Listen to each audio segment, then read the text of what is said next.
ఓం అన్నపూర్ణాయే నమః. ఈరోజు వీడియోలో మనం Vijayawada famous breakfast combo recipes ulavacharu dosa ఇంకా ఉలవచారు ఇడ్లీ పర్ఫెక్ట్గా ఎలా తయారు చేయాలో చూద్దామండి. ఉలవచారు అంటే ఇష్టం లేని వాళ్ళు కూడా ఈ ఉలవచారు దోశకి ఫ్యాన్ అయిపోతారండి. ఇంకా ఈ ఉలవచారు ఇడ్లీ అయితే హెల్తీగా టేస్టీగా సూపర్గా ఉంటుంది. అచ్చం హోటల్స్లో దొరికేలా ఈ ఉలవచారు దోశ ఎలా చేయాలో చూపిస్తున్న ఫస్ట్ ఛానల్ మనదేనండి.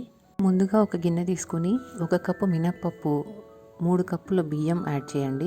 బియ్యం మీరు ఏ బియ్యం అయినా వాడచ్చండి. నేను ఇక్కడ సోనా మసూరి బియ్యం వాడుతున్నాను. ఒకవేళ మీరు రేషన్ బియ్యం వాడుతున్నట్లయితే 6 గంటలు నానబెడితే సరిపోతుంది. మీరు బ్రౌన్ రైస్ కానీ సింగిల్ పాలిష్ రైస్ కానీ వాడదామనుకున్నా వాడచ్చండి. నేను చాలాసార్లు చేశాను వాటితో కూడా. కాకపోతే ఇంకో గంట ఎక్కువ నానబెట్టండి. ఇప్పుడు ఒక అరకప్పు శనగపప్పు, 1 టీ స్పూన్ మెంతులు కూడా వేసి నీట్గా కడిగి ఒక 8 గంటలు నానబెట్టుకోండి. మనం ఈ రెసిపీకి గ్రైండర్ వాడకుండా మిక్సీ వాడుతున్నాం కాబట్టి 8 గంటలండి. ఒకవేళ గ్రైండర్ వాడే పని అయితే 6 గంటలు నానబెడితే సరిపోతుంది. ఇప్పుడు ఇంకొక బౌల్లో 1 కప్పు అటుకులు తీసుకుని నీట్గా కడిగి 2 గంటలు నానబెట్టండి.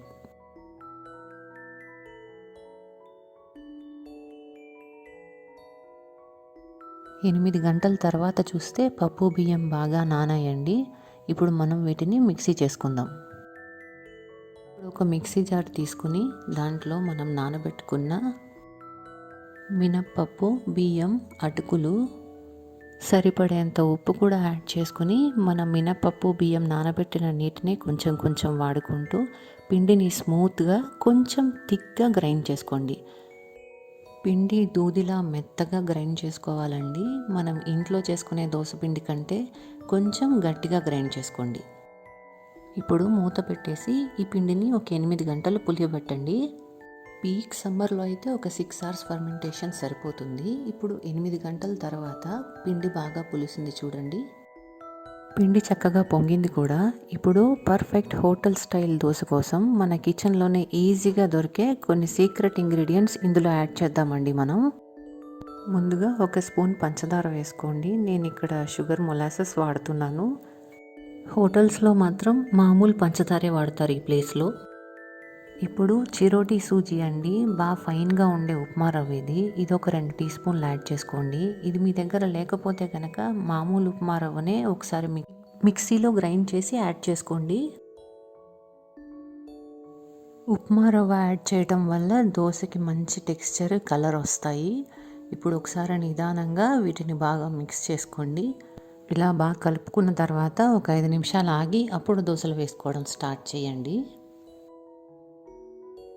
ఇప్పుడు లో ఫ్లేమ్లో కాసేపు వేడి చేసిన దోశ పెనం పైన ఇప్పుడు మనం రెడీ చేసుకున్న దోశ పిండి ఒక గరిటె వేసి ప్యాన్ పైన ఈవెన్గా థిన్గా స్ప్రెడ్ చేయండి. చూసారు కదా, మనం రెగ్యులర్గా చేసుకునే దోశ పిండి కంటే ఈ పిండి కొంచెం థిక్గా ఉంటుంది. ఇప్పుడు హోటల్ వాళ్ళు ఏం చేస్తారంటే దోశ ఎడ్జెస్లో అంటే అంచుల వెంట 1 టీ స్పూన్ ఆయిల్ వేసుకుంటారు. దోశ పైన మాత్రం ఇలా వెన్న అప్లై చేస్తారు.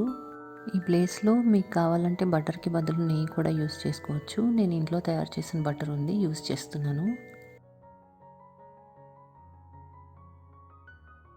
ఇప్పుడు దోశ పైన ఎక్స్ట్రా పిండి ఏమీ లేకుండా ఒకసారి అట్ల కాడతోటి ఇలా ఈవెన్గా అనండి. దీనిపైన 1 టీ స్పూన్ కారపొడి జల్లండి. మన ఛానల్లో ఇడ్లీ దోశ కారం అని ఒక వీడియో ఉంది కదండి, సేమ్ అదే కారపొడి అండి ఇది. విజయవాడలో ఈ ఉలవచారు దోశ ఎంత ఫేమస్సో ఈ ఉలవచారు బ్రాండ్ కూడా అంతే ఫేమస్ అండి. నాకు ఆన్లైన్లో దొరికింది ఇది. ఈ ఉలవచారు కూడా ఒక 3 టీ స్పూన్స్ యాడ్ చేయండి. అసలు ఫస్ట్ టైం ఈ ఉలవచారు ఇలాగ దోశ పైన వేసి చేయాలని ఐడియా వచ్చిన వాళ్ళకి నిజంగా గ్రేట్ అండి. అప్పుడప్పుడు ఇలా ఉలవల్ని మనం ఫుడ్లో తీసుకుంటే మనకు కావాల్సిన ప్రోటీన్, ఫాస్ఫరస్, కాల్షియం ఇంకా ఐరన్ మనకు అందుతాయండి. ఇప్పుడు ఈ ఉలవచారుని కూడా దోశంతా ఈవెన్గా స్ప్రెడ్ చేయండి. పిల్లలు కూడా ఈ దోశను చాలా ఇష్టంగా తింటారు. వాళ్ళకి ఇది చాలా హెల్తీ బ్రేక్ఫాస్ట్. వెయిట్ లాస్ అవుదామనుకునే వాళ్ళకి, కిడ్నీలో స్టోన్స్ ఉన్న వాళ్ళకి, డయాబెటిక్ పేషెంట్స్కి ఉలవలు చాలా మంచి ఫుడ్ అండి. ఇలా దోశ పైన నీట్గా అంతా స్ప్రెడ్ చేసుకున్న తర్వాత సన్నగా తురుముకున్న క్యారెట్ 2 టీ స్పూన్లు, అలాగే సన్నగా కట్ చేసుకున్న ఆనియన్స్ 2 టీ స్పూన్స్, కొంచెం కొత్తిమీర కూడా చల్లండి. ఇప్పటి వరకు ప్యాన్ని కదపకుండా ఉంచాం కదండి, సో దోశ మధ్యలో మాత్రం బాగా కాలుంటుంది. దోశ చుట్టూ కూడా కాలడానికి ఇప్పుడు ప్యాన్ని జరుపుకుంటూ కాల్చండి. అప్పుడు దోశ అంతా కూడా ఈవెన్గా కాలి పర్ఫెక్ట్గా గోల్డెన్ కలర్లోకి వస్తుంది. చూడండి, ఇలా మీడియం టు హై ఫ్లేమ్లో కాల్చుకున్న తర్వాత దోశ రెడీ అయిపోయింది. విజయవాడ ఫేమస్ ఉలవచారు దోశ పీనట్ చట్నీతో కానీ కోకోనట్ చట్నీతో కానీ తింటే సూపర్గా ఉంటుందండి.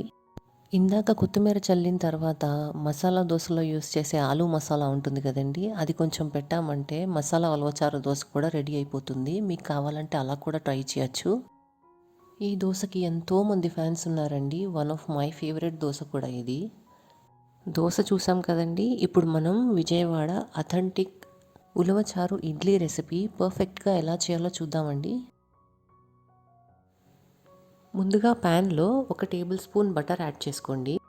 ఈ ప్లేస్లో వెన్నకి బదులు నెయ్యి కూడా వాడుకోవచ్చు. ఇప్పుడు సన్నగా కట్ చేసిన ఆనియన్స్ ఒక 3 టీ స్పూన్స్ యాడ్ చేయండి. అలాగే ఒక 2 టీ స్పూన్స్ క్యారెట్ తురుము కూడా యాడ్ చేసుకుని కాసేపు ఫ్రై చేసుకోండి. ఈ ఉలవచారు ఇడ్లీ ఒక్కొక్కరు ఒక్కొక్కలాగా చేస్తుంటారండి. మనం మాత్రం ఈరోజు పర్ఫెక్ట్ ట్రెడిషనల్ స్టైల్లో చేస్తున్నాం. ఇప్పుడు ఒక టీ స్పూన్ ఇడ్లీ కారం వేసి అది బాగా మిక్స్ అయ్యేలాగా కలపండి. ఇక్కడ యూస్ చేసిన ఇడ్లీ కారం కూడా మన ఛానల్లో ఉంది. ఇప్పుడు బాగా వేగిన ఈ మసాలానంతా ప్యాన్ మధ్యలోకి తీసుకొచ్చి దానిపైన ఒక 2 ఇడ్లీలు పెట్టండి. ఇలా కొంచెం వేళ్ళతో ప్రెషర్ పెట్టి అంటే మసాలా అంతా ఇడ్లీకి బాగా పడుతుందండి. ఇప్పుడు ఒక అర నిమిషం తర్వాత కొంచెం కొత్తిమీర యాడ్ చేసుకోండి. ఆ మసాలా కింద ప్యాన్కి అంటుకోకుండా బాగా వేగటానికి 1కి 2 సార్లు ఇలా కదపండి.